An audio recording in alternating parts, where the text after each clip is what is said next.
찬송가 395장입니다. 자비하신 예수여, 내가 사람 가운데 의지할 리 없으니 슬픈 자가 됩니다. 마음 심히 어두니 밝게 하여 주소서. 나를 보호하시고 항상 인도하소서. 죄를 지은 까닭에 나의 마음이 고나니 용서하여 주시고 쉬게 하여 주소서. 천국 가고 싶으나 나의 공로 없으니 예수 공로 힘입어 천국 가게 하소서. 허락하심 이루어 사랑 항상 있도다. 모두 이뤄주심을 나는 믿사옵니다. 구주 밖에 누구를 달리 찾아보리요. 복과 영생 예수니 더 원한 것 없도다. 거룩하신 구주여, 비로 날 사셨으니 어찌 감사하온지 말로 할 수 없도다. 주의 귀한 영상을 나도 입게 하시고 하늘 날아가서도 사랑하게 하소서. 아멘. 전능하사 천지를 만드신 하나님 아버지를 내가 믿사오며 그의 아들 우리 주 예수 그리스도를 믿사오니 이는 성령으로 잉태하사 동정녀 마리아에게 낳으시고 본디오 빌라도에게 고난을 받으사 십자가에 못 박혀 죽으시고 장사한 지 4일 만에 죽은 자 가운데서 다시 살아나시며 하늘에 오르사 전능하신 하나님 우편에 앉아 계시다가 저리로서 산 자와 죽은 자를 심판하러 오시리라. 성령을 믿사오며 거룩한 공회와 성도가 서로 교통하는 것과 죄를 사하여 주시는 것과 몸이 다시 사는 것과 영원히 사는 것을 믿사옵나이다. 아멘. 하나님 말씀은 창세기 30장 1절에서 24절입니다. 라헬이 자기가 야곱에게서 아들을 낳지 못함을 보고 그의 언니를 시기하여 야곱에게 이르되 내게 자식을 낳게 하라. 그렇지 아니하면 내가 죽겠노라. 야곱이 라헬에게 성을 내어 이르되 그대를 임신하지 못하게 하시는 이는 하나님이시니 내가 하나님을 대신하겠느냐. 라헬이 이르되 내 여종 빌하에게로 들어가라. 그가 아들을 낳아 내 무릎에 두리니 그러면 나도 그로 말미암아 자식 얻겠노라 하고 그의 시녀 빌하를 남편에게 아내로 주며 야곱이 그에게로 들어갔더니 빌하가 임신하여 야곱에게 아들을 낳은지라. 라헬이 이르되 하나님이 내 억울함을 푸시려고 내 호소를 들으사 내게 아들을 주셨다 하고 이로 말미암아 그의 이름을 단이라 하였으며 라헬의 시녀 빌하가 다시 임신하여 둘째 아들을 야곱에게 낳음에 라헬이 이르되 내가 언니와 크게 경쟁하여 이겼다 하고 그의 이름을 납달리라 하였더라. 레아가 자기의 출산이 멈춤을 보고 그의 시녀 실바를 데려다가 야곱에게 주 아내로 삼게 하였더니 레아가 시녀 실바가 야곱에게서 아들을 낳으며 레아가 이르되 복되도다 하고 그의 이름을 가시라 하였으며 레아의 시녀 실바가 둘째 아들을 야곱에게 낳으며 레아가 이르되 기쁘도다 모든 딸들이 나를 기쁜 자로 하리로다 하고 그의 이름을 아셀이라 하였더라. 밀 거둘 때 누벤이 나가서 들에서 합 한 채를 얻어 그의 어머니 레아에게 드렸더니 라헬이 레아에게 이르되 언니의 아들의 합 한 채를 청구하노라. 레아가 그에게 이르되 네가 내 남편을 빼앗은 것이 작은 일이냐? 그런데 네가 내 아들의 합 한 채를 빼앗고자 하느냐? 라헬이 이르되 그러면 언니의 아들의 합 한 채 대신에 오늘 밤 내 남편이 언니와 동침하리라 하니라. 저물 때 야곱이 들에서 돌아오매 레아가 나와서 그를 영접하여 이르되 내게로 들어오라.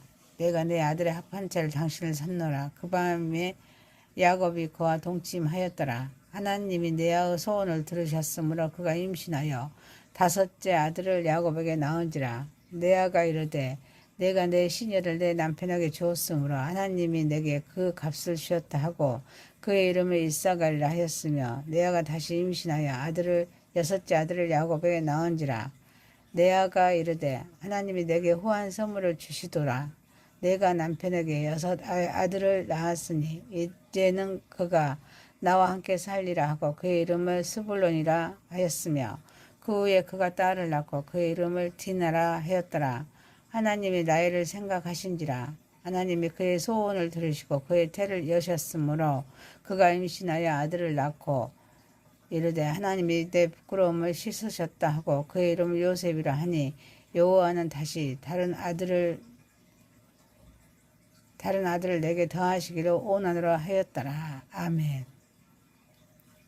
전능하시고 거룩하신 하나님 아버지, 우리 예배를 받으시옵소서. 예수님의 이름으로 기도하옵나이다. 아멘. 창세기 30장 1절에서 24절 말씀으로 능력이 주께 있네 라는 제목으로 은혜를 받고자 하겠습니다. 첫 번째입니다. 공감 없는 진리는 상처가 된다.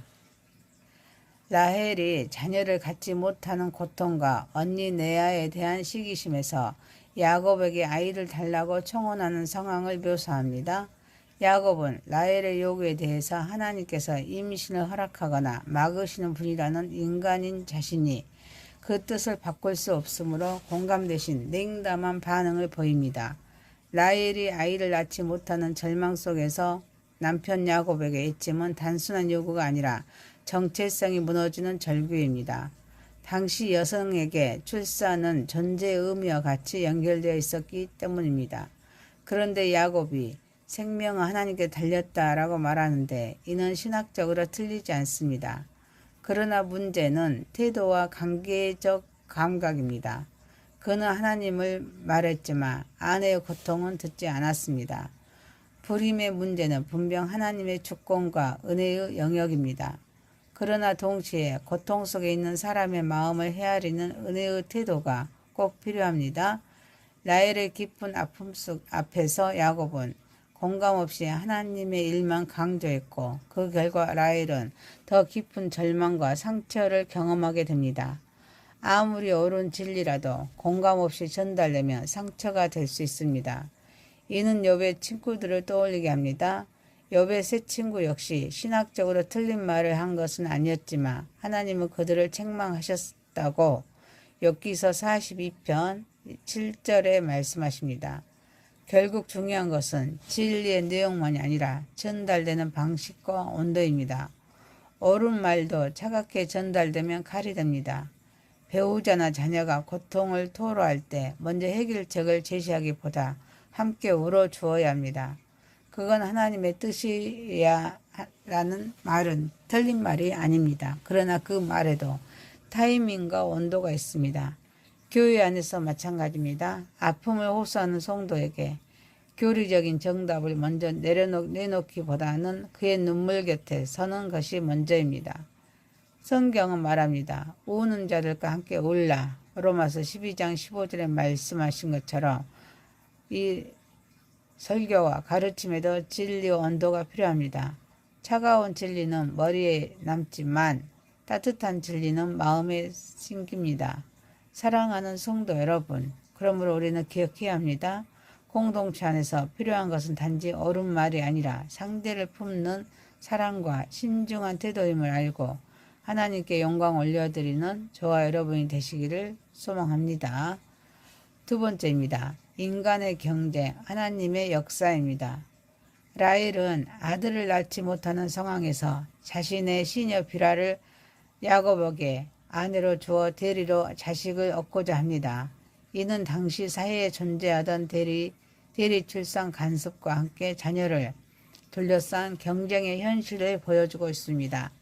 레아 역시 출산이 멈추자 시녀 실바를 야곱에게 주어 같은 방식으로 대응합니다. 이 장면은 단순한 출산의 기록이 아닙니다. 그 안에는 경쟁, 라헬과 레아, 인간적인 방법, 대리 출산, 그리고 영적인 오해, 하나님을 말하지만 인간 방식에 의존하는 모습, 이런 것이 복합적으로 드러납니다. 그런데도 하나님은 단, 납달리, 갓, 아셀이란 생명을 통해 이스라엘의 12지파를 기초로 세우십니다. 구원을 계획하신 하나님은 라헬과 레아의 경쟁을 그대로 두시면서도 그 과정을 통해 역사하십니다.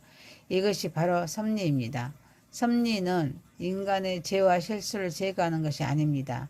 그 모든 한계와 애곡 속에서도 하나님의 뜻을 이루어 가시는 방식이라고 창세기 20장 20절에 말씀하고 있습니다.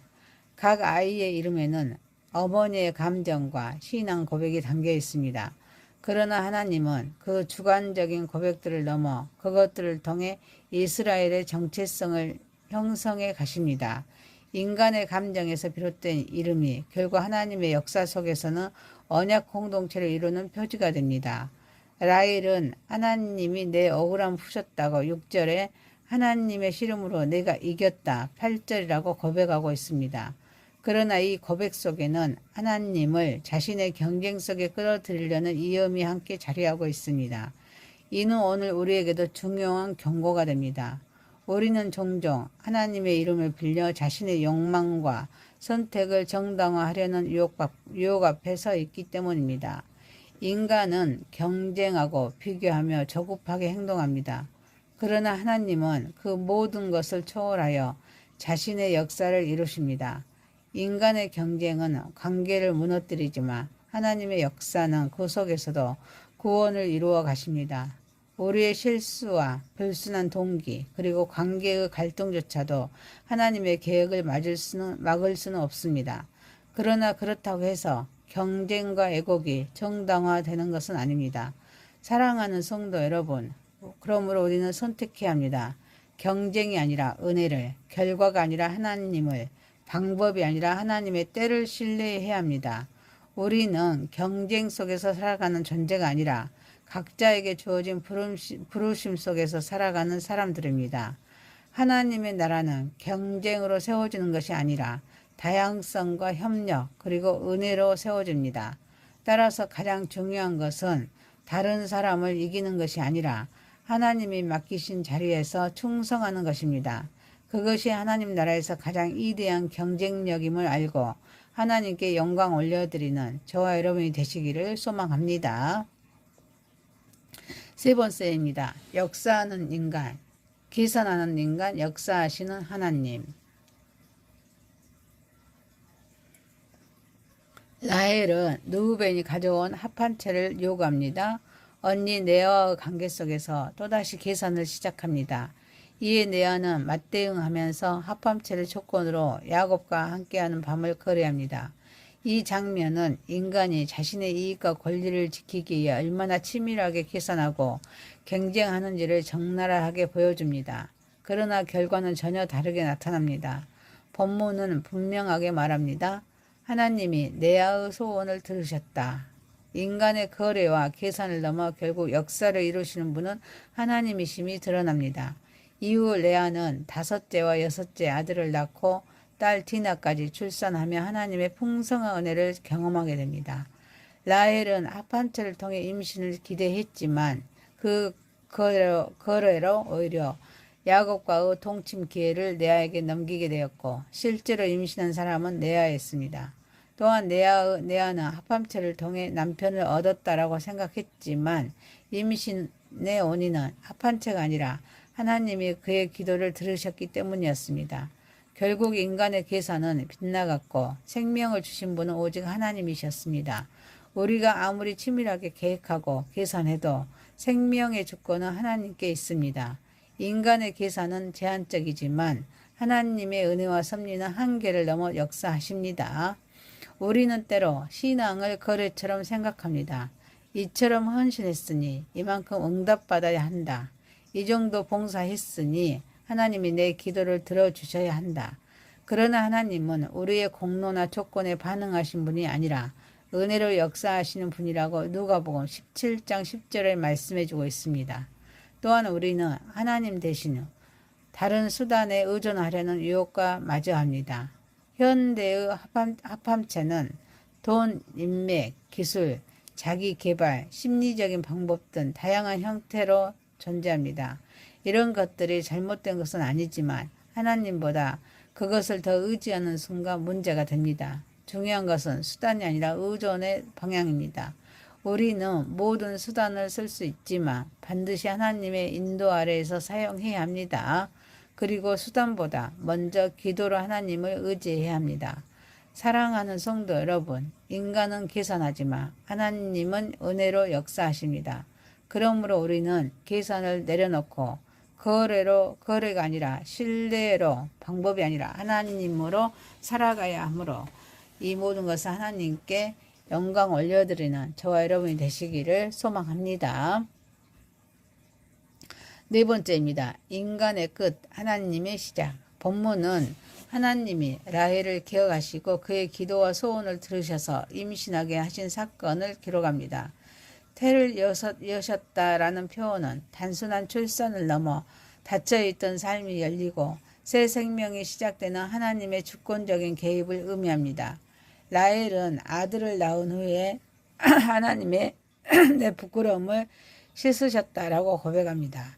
이는 불임으로 인한 수치와 한이 해결되었다는 고백일 뿐 아니라 하나님께서 인간의 연약함과 상처까지도 회복하시는 은혜의 사건임을 보여줍니다. 또한 요셉이라 이름 짓고 여호와께서 또 다른 아들을 내게 더하시기를 원한다라고 말한 것은 단순한 소망이 아니라 하나님을 향한 믿음의 신앙의 고백입니다. 회복을 경험한 자가 다시 하나님을 기대하기 시작한 것입니다. 라헬은 오랫동안 불임의 고통 속에서 경쟁했습니다. 계산했습니다. 인간적인 방법에 의존했습니다. 그러나 결국 아무것도 이루지 못했습니다. 바로 그때 성경은 선언합니다. 하나님이 라헬을 생각하신지라. 여기서 우리는 중요한 진리를 봅니다. 인간의 끝이 하나님의 시작이 됩니다. 하나님은 기억하시고 들으시고 여십니다. 그 결과 요셉이 탄생합니다. 라헬에게 있어 인간의 끝은 오랜 불임과 소망이 끊어진 상태였고 하나님의 시작은 그 절망의 자리에서 새 생명을 열어주신 사건이었습니다. 인간의 끝은 절망이 아닙니다. 하나님의 시작입니다. 우리가 모든 방법을 다 써보고 더 이상 할 수 있는 것이 없다고 느끼는 바로 그 지점이 사실 하나님이 일하시기 시작하시는 자리입니다. 그래서 끝났다고 느껴질수록 시선을 상황이 아니라 하나님께로 돌려야 합니다. 문제가 크기 때문이 아니라 하나님을 작게 보기 위해 때문에 절망이 커지는 것입니다. 방법이 막히며 우리는 불안해합니다. 그러나 하나님은 방법이 아니라 주권으로 일하시는 분이십니다. 인간은 계산하고 계획하지만 하나님은 그 모든 한계를 넘어 자신의 때와 방식 속에서 완전하게 이루십니다. 그래서 우리는 기다려야 합니다. 기다리면 아무 일도 일어나지 않는 시간이 아닙니다. 겉으로는 멈춘 것처럼 보여도 하나님은 그 시간 속에서 우리의 믿음을 다듬으시고 우리의 동기를 정결하게 하시면서 가장 좋은 때를 준비하고 계십니다. 따라서 기다림은 지연이 아니라 하나님의 준비의 과정입니다. 사랑하는 성도 여러분, 그러므로 우리는 선택해야 합니다. 포기하는 대신에 기다림을 선택하고 계산하는 대신에 신뢰를 선택하면서 방법을 붙드는 대신에 하나님을 붙듦으로 이 모든 것을 하나님께 영광 올려드리는 저와 여러분이 되시기를 소망합니다. 말씀을 마칩니다. 창세기 30장 1절에서 24절 말씀으로 능력이 주께 있네라는 제목이었습니다. 첫 번째, 공감 없는 진리는 상처가 된다. 두 번째, 인간의 경쟁, 하나님의 역사. 세 번째, 계산하는 인간, 역사하시는 하나님. 네 번째, 인간의 끝, 하나님의 시작. 기도드리겠습니다. 전능하시고 거룩하신 하나님 아버지, 오늘도 우리를 각자의 부르심의 자리로 불러주심에 감사합니다. 우리는 때로 세상의 속도에 쫓겨 이웃을 경쟁자로 여기고 결과만을 중시하면서 나의 계산으로 앞날을 가늠했음을 고백합니다. 우리의 입술에 단지 옳은 말만 남지 않게 하시고 상대를 따뜻하게 품는 사랑과 신중한 태도를 허락하여 주시옵소서. 하나님의 나라는 누군가를 이김으로 세워주는 것이 아니라 서로의 다양성을 존중하고 협력하며 부어주시는 은혜로 세워짐을 믿습니다. 세상은 끊임없이 경쟁력을 증명하라 말하지만 하나님 나라의 참된 생명은 하나님이 맡기신 자리에서 묵묵히 지키는 충성임을 잃지 않게 하옵소서. 우리의 수단과 방법보다 하나님의 때를 더 신뢰하며 인간의 계산을 내려놓고 하나님의 일방적인 은혜에 우리 삶을 맡기게 하옵소서. 하나님과 세상을 향해 계산적인 거래를 하려 했던 마음을 내려놓습니다. 포기하고 싶을 때 기다림을 선택하게 하옵소서. 방법을 찾기보다 하나님의 손을 붙들게 하옵소서. 내 힘이 아닌 주님의 인도하심으로 살아가는 신뢰의 삶이 되기를 간절히 소망합니다. 우리가 서 있는 그곳에서 하나님의 나라를 살아내게 하옵소서. 우리의 삶의 주관자가 되신 예수님의 이름으로 기도하옵나이다. 아멘.